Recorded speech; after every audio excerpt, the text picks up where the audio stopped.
Abra sua Bíblia comigo no livro de Isaías, capítulo de número 36.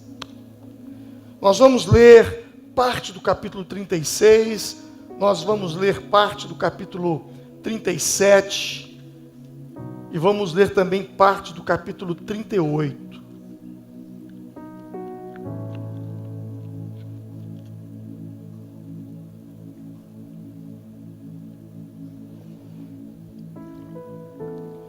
O texto diz assim no capítulo 36, dos versículos 1 ao 7. Todos encontraram? Quem encontrou, diga amém. Quem não encontrou, diga assim: me ajuda aqui, Jesus. Antigo Testamento, Isaías, capítulo 37, vai dizer, capítulo 36, diz assim: no 14º ano, no reinado de Ezequias, Senaqueribe, o rei da Assíria, atacou todas as cidades fortificadas de Judá e se apossou delas. Então Laquis, o rei da Síria, enviou seu comandante com um grande exército a Jerusalém, ao rei Ezequias. Quando o comandante parou no aqueduto do açude superior, na estrada que leva ao campo do lavandeiro, o administrador do palácio, Eliaquim, o filho de Uquias, o secretário de Sebna e o arquivista real, Joá, filho de Asaf, foram ao encontro dele. E o comandante de campo falou: digam a Ezequias, assim diz o grande rei, o rei da Assíria, em que você está baseando a sua confiança? Você diz que tem estratégia e força militar, mas não passam de palavras vãs. Em quem você confia para rebelar-se contra mim? Pois veja, agora você está confiando no Egito, aquela cana esmagada, que fura a mão de quem nela se apoia. Assim é o faraó, o rei do Egito, para todos os que dele dependem. E se você me disser: no Senhor nosso Deus confiamos, não são eles os altos e os altares que Ezequias removeu dizendo a Judá e a Jerusalém: vocês devem adorar aqui diante do altar? Versículo 13. E o comandante se pôs em pé e falou alto em hebraico: ouçam as palavras do grande rei, do rei da Síria. Não deixem que Ezequias vos engane, ele não poderá livrá-los. Não deixe Ezequias convencê-los a confiar no Senhor, quando diz: certamente o Senhor nos livrará. Essa cidade não será entregue nas mãos do rei da Síria. Não deem atenção ao rei Ezequias. Assim diz o rei da Síria: venham fazer as pazes comigo, e então cada um de vocês comerá de sua própria videira e de sua própria figueira, e beberá a água de sua própria cisterna. Capítulo 37, versículo de número 10. Digam a Ezequias, rei de Judá: não deixe que o Deus no qual você confia o engane, quando diz: Jerusalém não será entregue nas mãos do rei da Síria. Com certeza você ouviu o que o rei da Síria tem feito a todas as nações e como as destruíram por completo. E você acha que se livrará? Acaso os deuses das nações que foram destruídas pelos meus antepassados os livraram?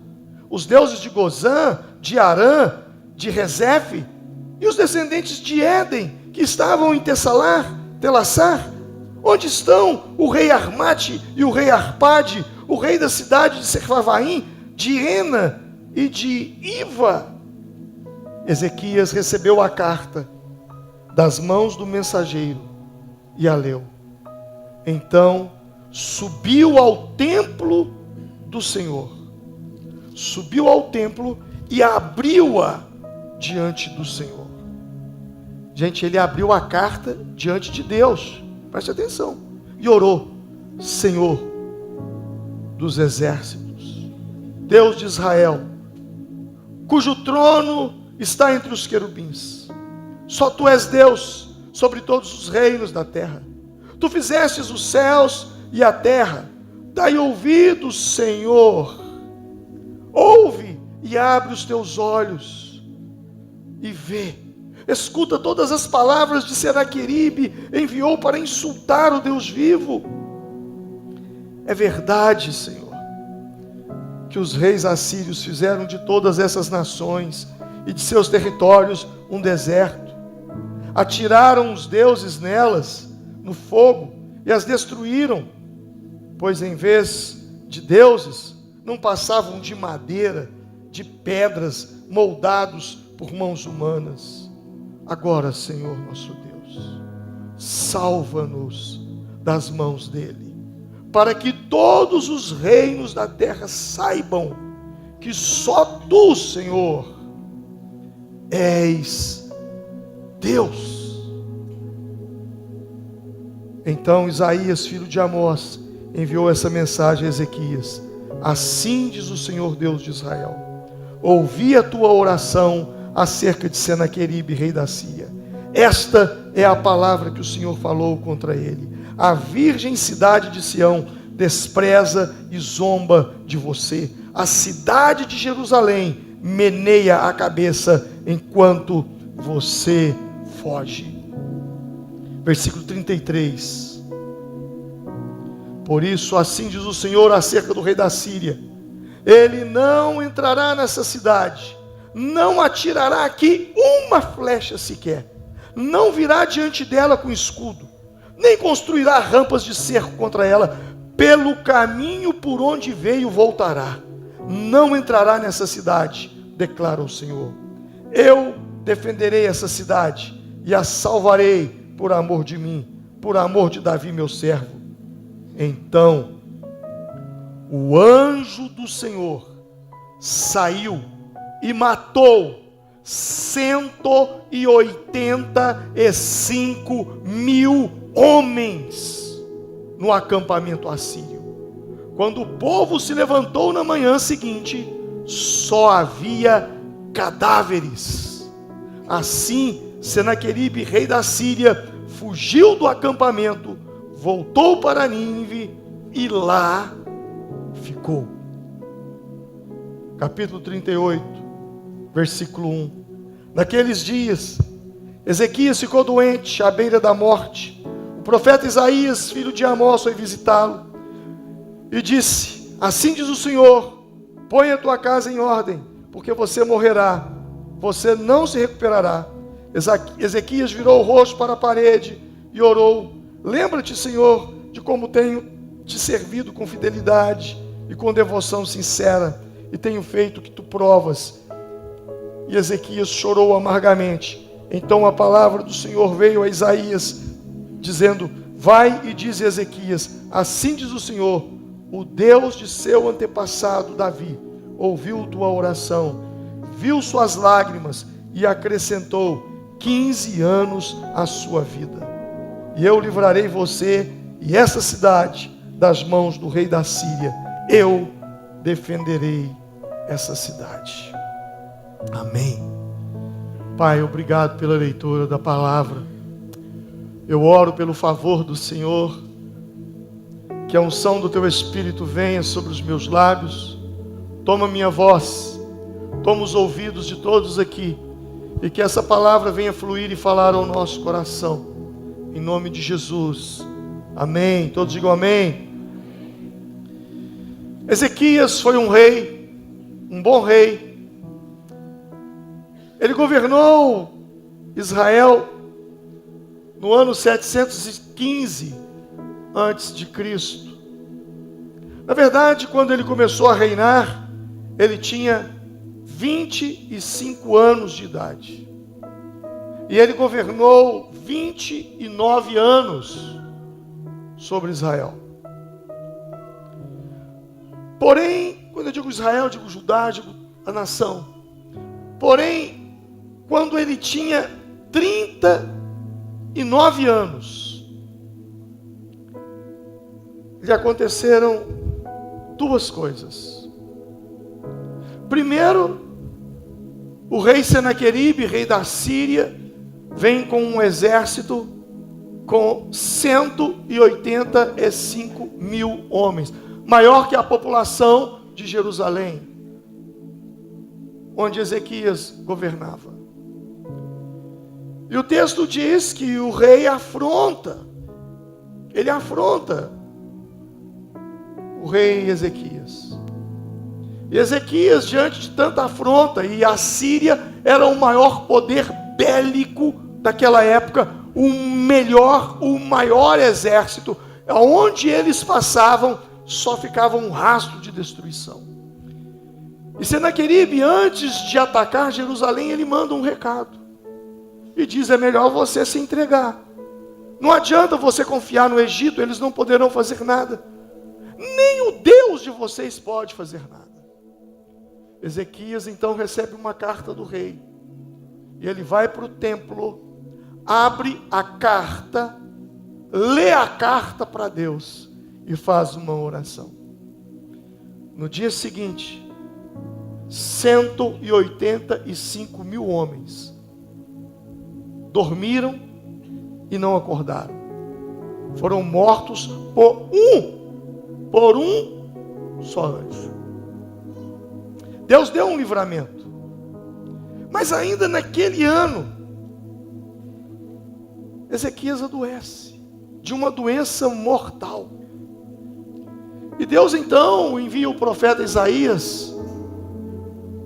E Isaías diz: você vai morrer, você não vai ser curado, você não vai se recuperar. Põe a tua casa em ordem. Ezequias vira para o lado da parede, faz uma oração pequena, mas poderosa. E Deus lhe cura e lhe acrescenta mais 15 anos de vida. Sabe, quando eu leio esse texto, eu fico pensando sobre Ezequias, e fico pensando sobre mim e sobre você, do quanto nós somos vulneráveis, do quanto a vida humana é vulnerável, e o quanto que nós precisamos da presença de Deus sobre as nossas vidas. Imagina, em um ano, aos 39 anos, ele enfrenta os maiores desafios da sua vida.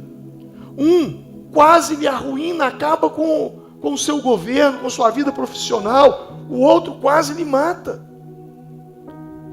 Eu disse que ele começou a reinar com 25 anos. Então, 14 anos, tudo estava indo muito bem, as coisas estavam acontecendo de uma forma maravilhosa.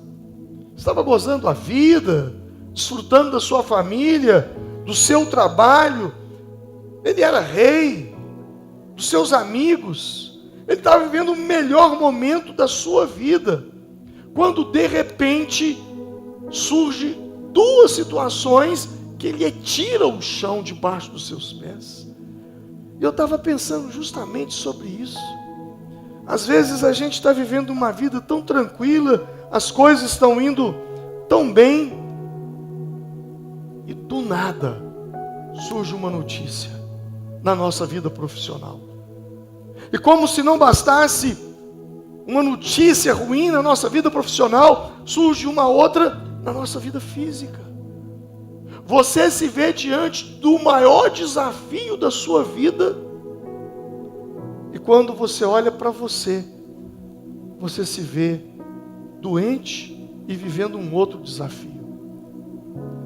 Eu não sei você, mas comigo, problemas, eles andam em bando. Eles somem, e quando aparece tudo de uma vez. Quem se identifica? Tem época que a gente tem até que dar senha, não faz uma fila primeiro, porque não dá. De tantos problemas que vão surgindo na vida. E foi justamente isso que aconteceu com ele. Ele se vê diante de uma situação. Só que esse homem consegue dar uma reviravolta na vida. Ele consegue transformar o problema num trampolim para alavancar. Ele consegue fazer do limão uma limonada. E como ele consegue isso? Quando ele se posiciona.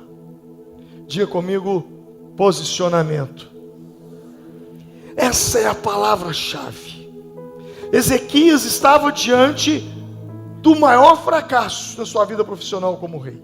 Porque se Senaqueribe invade e vence, Jerusalém seria destruída, a população seria levada escrava, Ezequias seria preso ou morto, acabaria sua vida ali. Mas ele toma uma decisão, ele se posiciona. Uma das coisas mais poderosas que você pode fazer diante de uma ameaça é se posicionar espiritualmente. Eu não sei o que tem te ameaçado. Eu não sei se é uma crise no seu casamento, se é uma crise na sua vida profissional, se é uma enfermidade, se é um problema familiar. Sinceramente, eu não sei qual é a ameaça que você tem pela frente. Mas se você quiser resolver essa situação, você precisa se posicionar espiritualmente. Ezequias tomou uma das mais poderosas atitudes. Diante da ameaça profissional, eu estou falando dele como um rei, como um governante. Ele se posiciona diante de Deus. E quando eu olho para Ezequias, eu me lembro de um homem chamado Jacó. Jacó teve um conflito com o seu irmão. Ele enganou o seu irmão, Esaú. E a situação foi tão grave, tão séria, para que o seu irmão não o matasse, ele fugiu de casa. E foi buscar refúgio na casa de um tio, que morava muito distante. Com medo de ser morto pelo irmão, ele pediu para morar com o tio. E na casa do tio ele se casou. Casou com sua prima, com as suas primas. É uma história longa. Ele se apaixonou pela mais nova e trabalhou 7 anos de graça para se casar com ela. Depois o tio dele entregou não a mais nova, mas a outra irmã. E disse, se você quiser casar com a outra, você tem que trabalhar mais 7. Ele trabalhou 14 anos. Sabe, na verdade, Jacó, ele ficou ali 20 anos na casa do seu tio. 20 anos. Por 10 vezes, o tio dele, que também era sogro dele, e que também era o patrão dele, mexeu no salário dele 10 vezes. Ele teve 10 reajustes salariais. Porém, os reajustes nunca era para cima, sempre para baixo. Sua vida profissional estava completamente destruída, arrasada. Ele até não ganhava mal, mas imagina você ter 10 salários para baixo. Você diminuiu o seu salário 10 vezes. Imagina a sua situação. Com certeza você vai começar a se endividar. Você tem um custo de vida. Você começa a passar por uma situação complicada. Mas um dia, Jacó, ele se posiciona. A Bíblia diz que o anjo de Deus o visitou em sonhos e disse: Jacó. E ele disse: eis-me aqui. Eu sou o Deus de Betel, onde ungiste a coluna e onde me fizeste um voto. Agora levanta-te e sai dessa terra e volta à terra da tua parentela. 20 anos depois, ele tem um sonho, que é esse texto, e Deus diz para ele, através de um anjo: volta para a sua terra. Sabe, ele se posicionou. Ele disse: não dá mais. Não dá mais. Minha vida financeira é indo de mal a pior. Meus relacionamentos destruídos. Então ele toma uma decisão, baseada num sonho, de voltar para casa.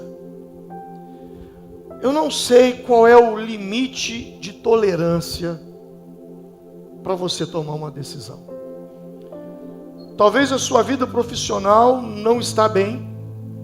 Talvez a sua renda não é aquela que você gostaria, a receita que você gostaria de ter. Às vezes você se vê até pagando para trabalhar. Era o caso de Jacó. Embora ele tivesse a bênção da provisão, Deus o prosperava, tudo quanto ele colocava as mãos, Deus abençoava, multiplicava, mas com um patrão que diminui o salário 10 vezes, tudo muda quando ele se posiciona. Talvez o que está faltando na sua vida é um posicionamento. Você reclama, mas não se posiciona. Então a minha palavra para você é: nunca reclame daquilo que você tolera. Pelo contrário, se posicione. E o posicionamento de Jacó foi num sonho. E Deus usa sonhos para falar conosco. Deus fala conosco através de sonhos. E Deus não permite somente sonhos para falar conosco. Você sabia que Deus permite pesadelos para falar conosco? Eu estava na montanha há algum tempo atrás, no início do mês de setembro. E nós éramos mais de 300 homens naquela montanha. E na minha equipe tinha um homem. E ele estava bem oprimido. Até que num determinado momento, debaixo de ministrações e de orações, ele compartilhou comigo. Ele disse: você é pastor, não é? Eu falei: sou. Ele falou: olha, eu tenho pesadelos frequentes. Constantemente eu tenho pesadelos. Eu às vezes tenho até medo de dormir. Porque quando eu me deito para dormir, eu fico com medo do que eu vou sonhar. E às vezes eu acordo assustado, desesperado. Às vezes eu acordo espantado, com sensações estranhas. E nós oramos com ele. E houve um momento que o poder de Deus, a presença de Deus veio tão forte sobre ele. E ele então liberou perdão para uma pessoa que ele tinha uma mágoa muito grande. Essa semana, já estamos em outubro, ele me mandou uma mensagem dizendo: desde aquele dia na montanha, nunca mais eu tive pesadelos. Você pode aplaudir o Senhor por aquilo que Ele é capaz de fazer?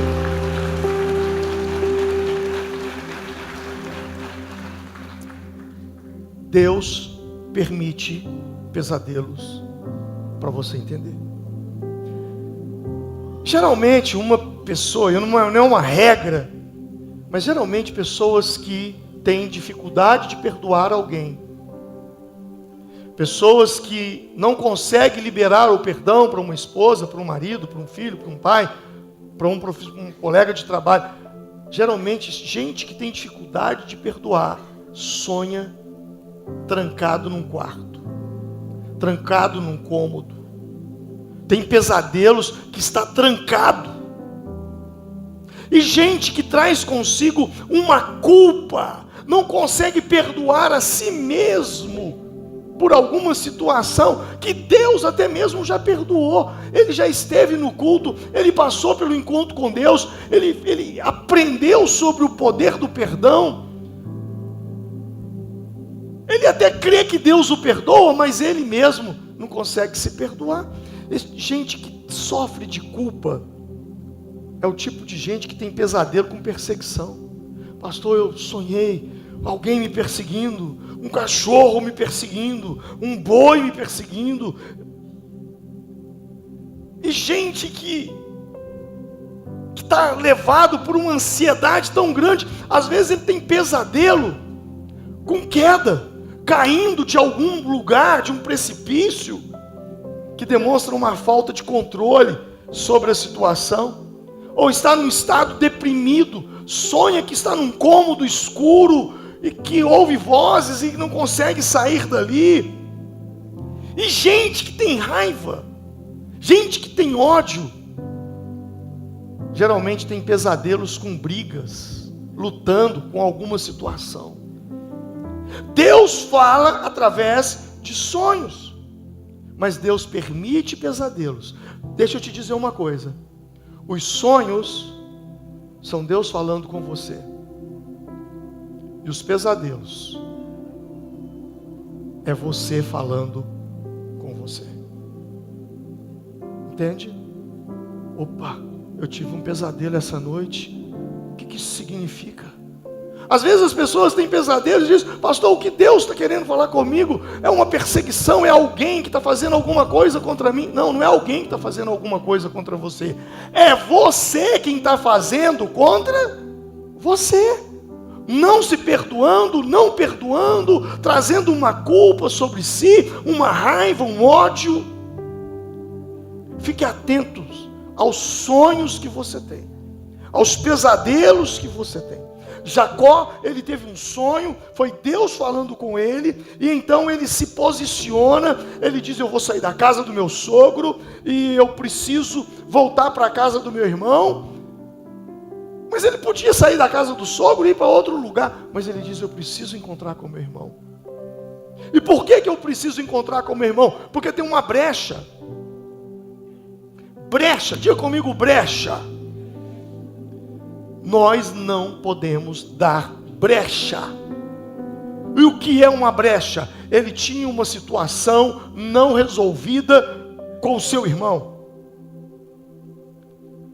Ele saiu de casa fugido, nunca mais conversou. E agora ele está numa situação difícil. Está sendo empurrado por uma situação de dívidas, de falta de provisão. Aliás, provisão da parte de Deus até tinha, mas ele também tinha um sogro, que era um tio, que também era um patrão, que acabava com a vida financeira dele. Era um devorador ali. Mas o que eu e você precisamos entender é que o posicionamento de fechar brechas.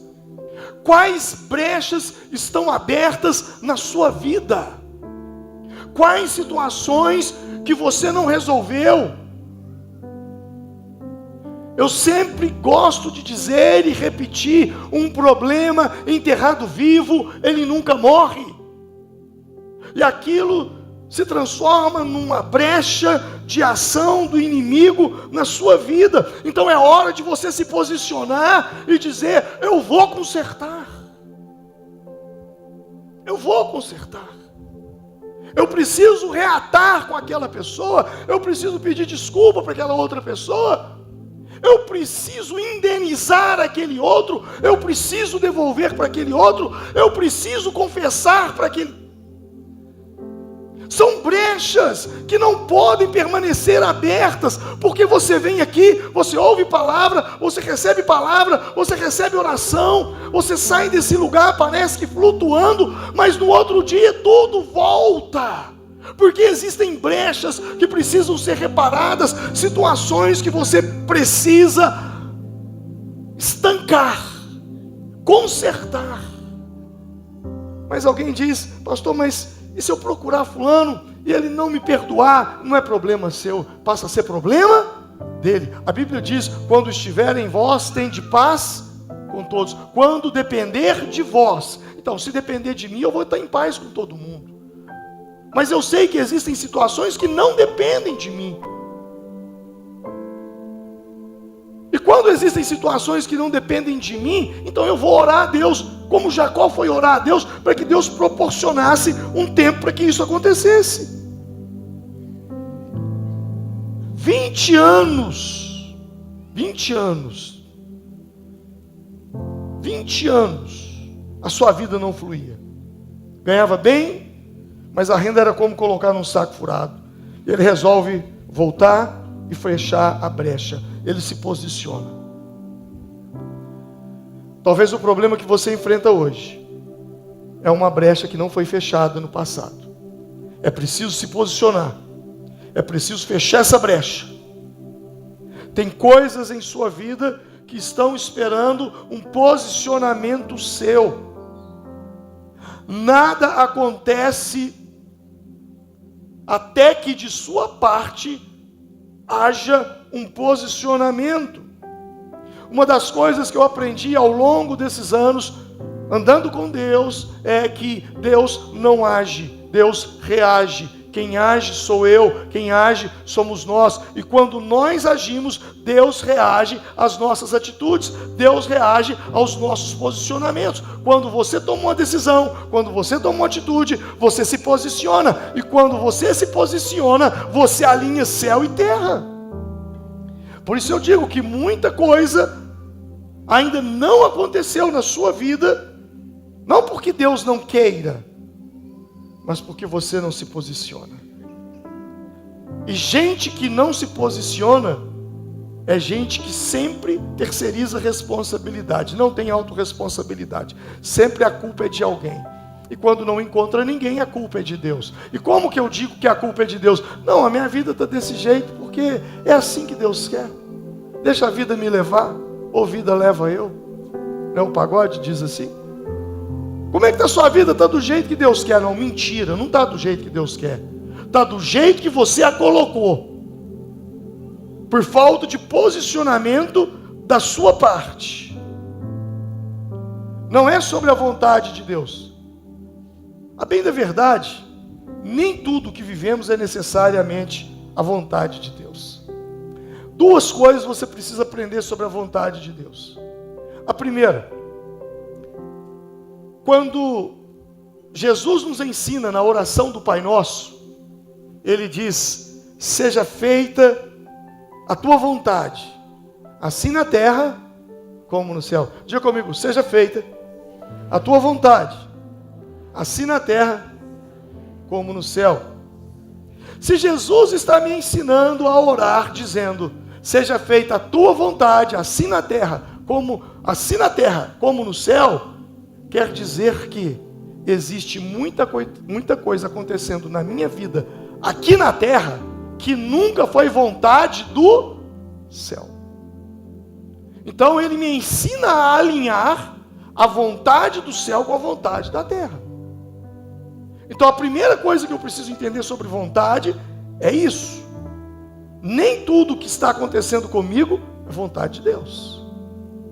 E a segunda coisa que eu preciso entender é aquilo que Romanos diz, que a vontade de Deus é boa, perfeita e agradável. Mas Provérbios fala algo incrível, diz: a bênção do Senhor é que enriquece e não traz consigo dores. Olha o que a Bíblia diz. A Bíblia está dizendo que a bênção do Senhor enriquece e não traz o quê? Dores. A bênção do Senhor enriquece e não traz dores. Sua vida talvez dá um sofrimento, uma luta.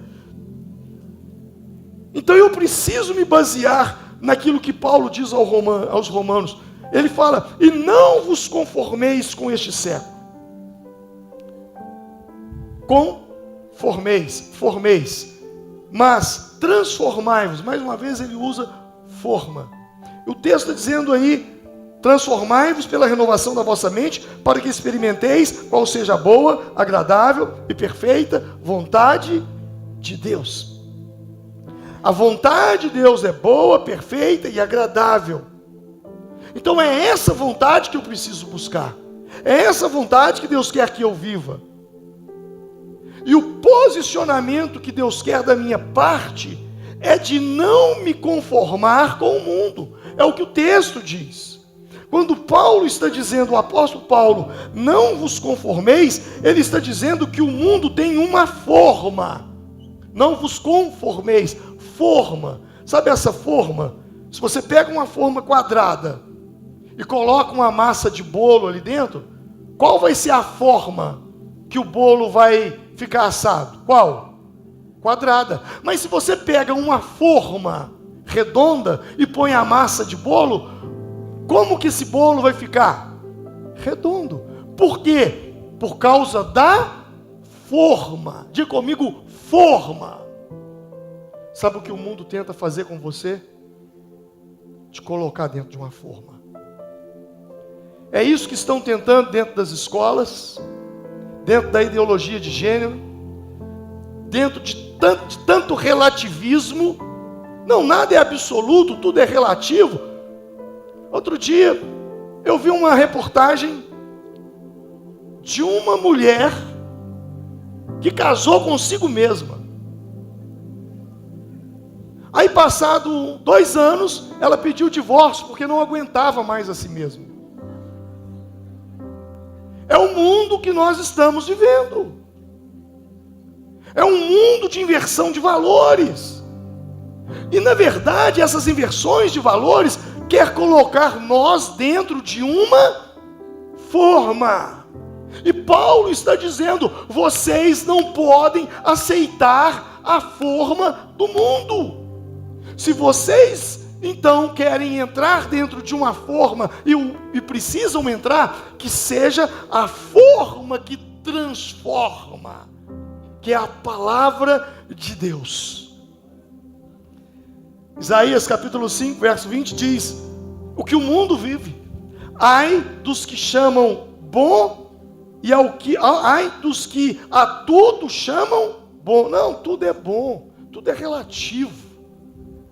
E ao que ao bom chama mal, e ao que ao mal chama de bom, ao que de luz ele chama de trevas, e aquilo que é trevas ele chama de luz, aquilo que é amargo ele chama de doce, aquilo que é doce ele chama de amargo. Gente, nós estamos vivendo num tempo que daqui a pouco nós vamos ter que tentar provar que a grama é verde. Se algum dia você passar na rua e ver um poste fazendo xixi no cachorro, não se assuste. É o mundo que nós estamos vivendo. Mas eu e você precisamos nos posicionar. Ter um posicionamento. Domingo passado eu disse, não foi em bom som porque eu estava muito rouco, mas eu disse: o mundo não respeita quem não se posiciona.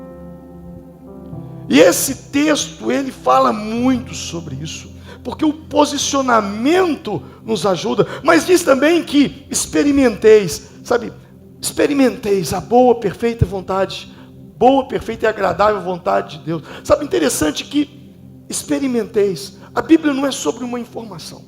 Ouça o que eu vou te dizer. A Bíblia contém inúmeras informações, mas a Bíblia não é um livro de informação sobre Deus. A Bíblia é um livro de experiência. Por isso que diz: para que experimenteis qual seja a boa, perfeita, agradável vontade de Deus. Experimenteis. Você pode ler um livro de matemática e aprender sobre matemática, conhecimento, informação. Você vai ler sobre geografia, sobre história, sobre biologia, sobre química, sobre física. Mas quando você lê a Bíblia, você não tem apenas informação, você tem uma experiência que provoca transformação. E é sobre isso que eu e você precisamos entender. E agora, ele se posiciona.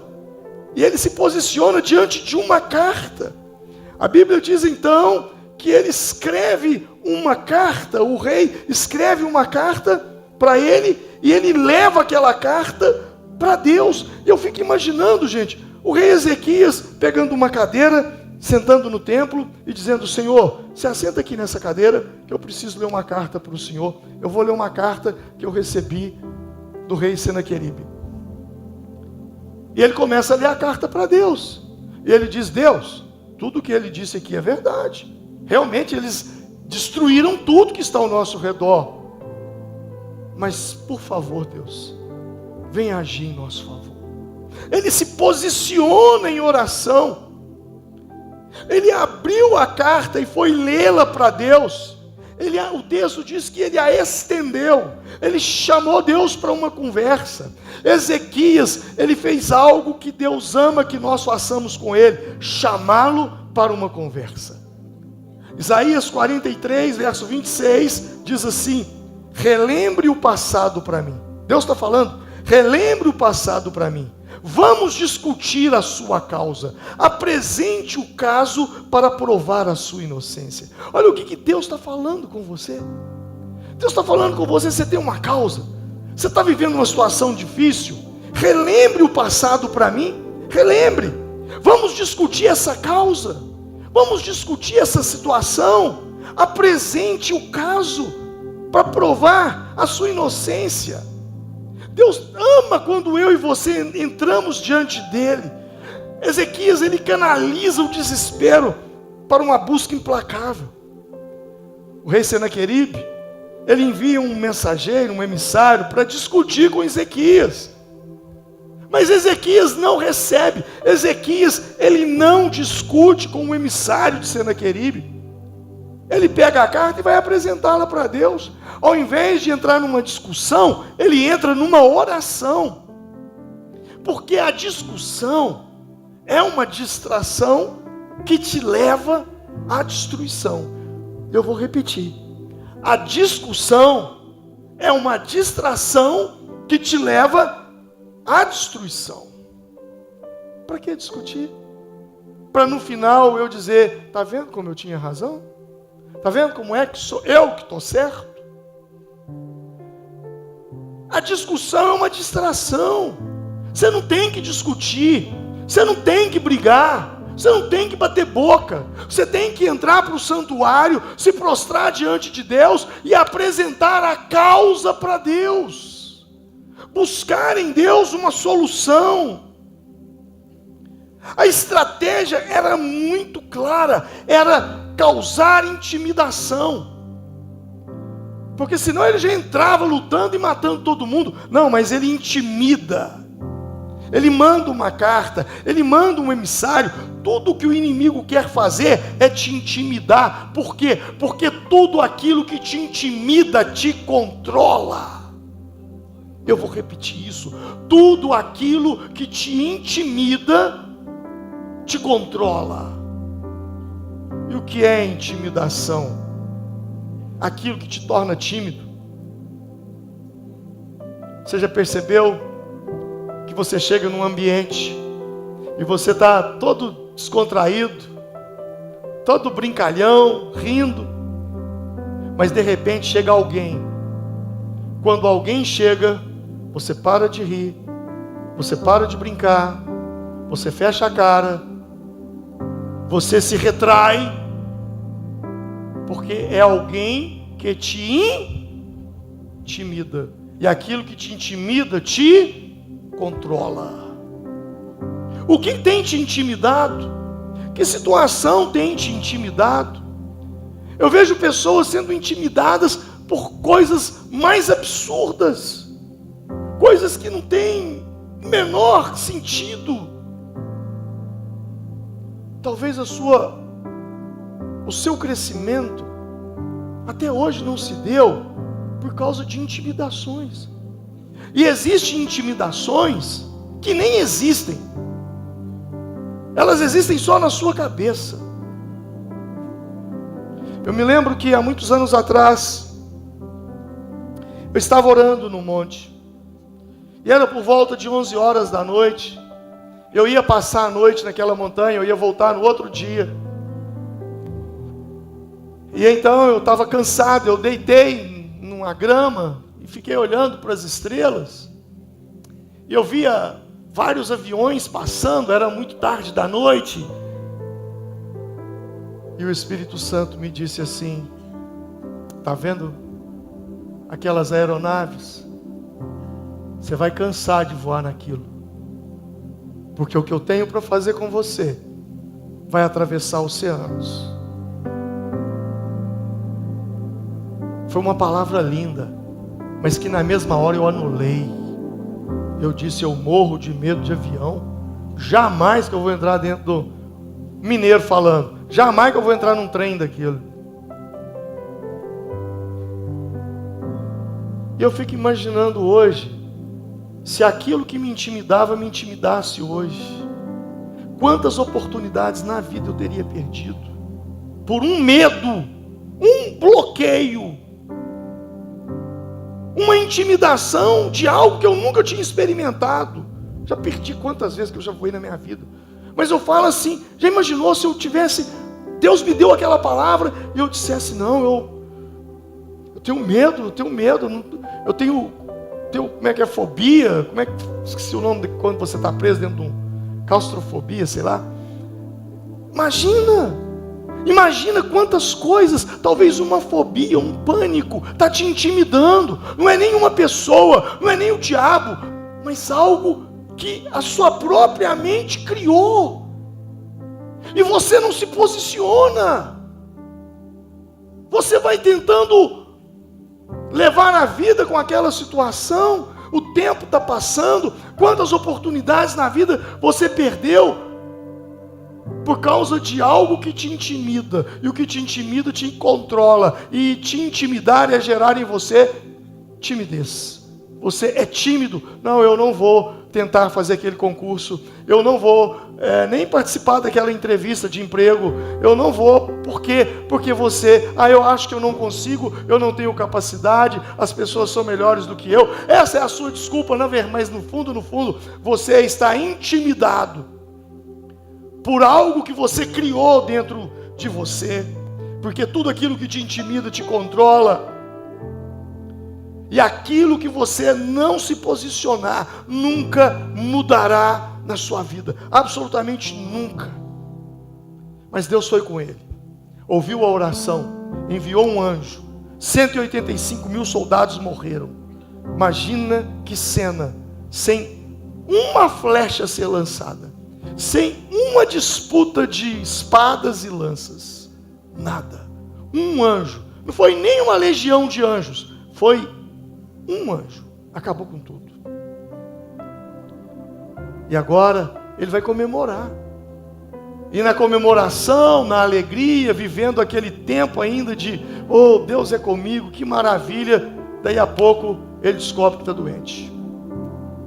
Ele descobre uma enfermidade que não estava programada. E você observa que no capítulo 36, ele recebe a afronta. No capítulo 37, ele faz a oração. No capítulo 37, Deus dá a vitória. No capítulo 38, começa assim. Naqueles dias, Ezequias ficou doente à beira da morte. Numa página, num capítulo, ele está comemorando a vitória do anjo sobre 85 mil soldados. No outro capítulo, ele já está com um diagnóstico de uma enfermidade mortal. E quando ele recebe esse diagnóstico de uma enfermidade, sabe o que ele faz? Mais uma vez, ele se posiciona. E como que ele se posiciona? Você está aberto aí a Bíblia em Isaías 38? Versículo 1. Naqueles dias, Ezequias adoeceu e estava à morte. O profeta Isaías, filho de Amós, foi visitá-lo e lhe disse: assim diz o Senhor, põe a tua casa em ordem, porque você vai morrer, você não vai se recuperar. Sabe o que ele faz? Versículo 2: Ezequias virou o rosto para a parede e orou ao Senhor. Diga comigo: ele virou o rosto para a parede e orou ao Senhor. Ele se posiciona novamente. Quando ele recebe essa notícia, ele não foi falar com um amigo, ele não foi contar para a esposa, ele não foi contar para a equipe de governo dele. Ele virou o rosto para a parede e foi falar com quem de fato pode mudar a situação: Deus. E ele ora, sabe? E ele busca. Foi uma oração tão simples, tão pequena. Olha a oração dele, versículo 3: lembra-te, Senhor, de como tenho te servido, com fidelidade e com devoção sincera, e tenho feito o que tu aprovas. E Ezequias chorou amargamente. Então a palavra do Senhor veio a Isaías, que voltou a Ezequias e disse: o Deus do teu antepassado Davi ouviu a tua oração e viu as suas lágrimas, e acrescentou-te 15 anos de vida. 15 anos de vida. Esse homem foi o homem que conseguiu adiar a sua morte. Ele adiou a morte. A morte que estava para acontecer em alguns dias, adiou quantos anos? 15 anos. Será que eu e você somos capazes de adiar a nossa morte? Através de uma oração? Mas não foi apenas uma oração. Porque, mais ainda junto com a oração, ele precisava de tomar um posicionamento. E olha o que o versículo 1 diz. A última frase do versículo 1 que está na tela. Olha aí. Ponha a sua casa em ordem. Diga comigo. Ponha a sua casa em ordem. Se nessa noite Deus virasse para você e dissesse assim: põe a tua casa em ordem, aonde iria sua mente nesse momento? Que área da sua casa que não está em ordem? Se Deus dissesse para você: põe a tua casa em ordem, a que ele estaria se referindo? A quê? A um pedido de perdão para o seu marido? A um pedido de perdão para sua esposa? Colocar a casa em ordem talvez seria deixar de ser ríspido com palavras? Seria um conserto entre você e seu filho? Entre você e seu irmão ou sua irmã? O que seria para você colocar a casa em ordem? Pastor, para mim colocar a casa em ordem, eu preciso de sentar com minha esposa e pedir desculpa. Para eu colocar a minha casa em ordem, eu preciso pedir perdão para o meu filho. Talvez outro diria: colocar a casa em ordem é deletar aqueles canais de pornografia que tem na minha televisão. O que é colocar a casa em ordem para você? Isso é posicionamento. O que você está permitindo dentro da sua casa que Deus não permite? Talvez outro diria: não, eu estou bem nessas áreas, mas a minha vida financeira está muito descontrolada. Colocar a casa em ordem é colocar o orçamento no papel, ver quanto que eu ganho e o quanto que eu posso gastar, enxugar algumas coisas. O que é colocar a casa em ordem para você? Ser mais espiritual dentro de casa? Eu não sei o que você precisa colocar em ordem. Para Ezequias, o fato dele ser humilde, ouvir a palavra do profeta e colocar a casa em ordem, fez dele um homem conhecido como o homem que adiou a sua própria morte. Foram 2 provações em apenas um ano. Um ano.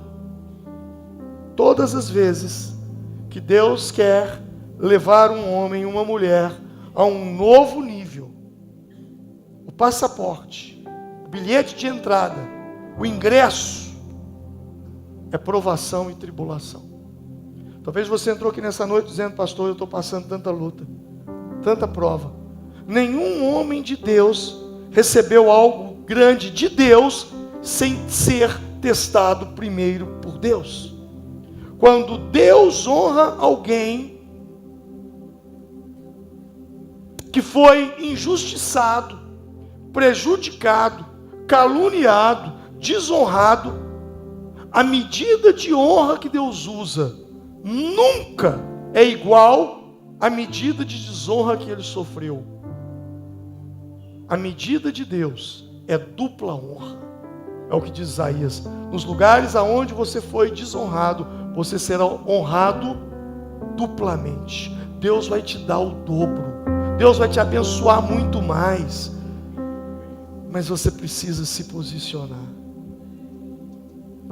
Haverá momentos na sua vida que Deus te levará a lugares em que você não quer ir, para situações que você não queria passar, por desentendimentos que a gente não queria ter.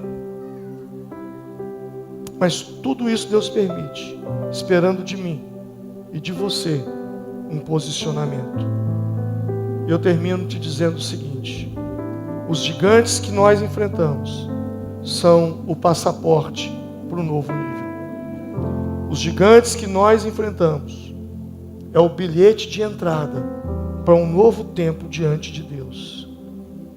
Fecho minha Bíblia te dizendo: tudo depende do posicionamento que você vai tomar diante desse livro. Vamos nos colocar em pé nesse momento.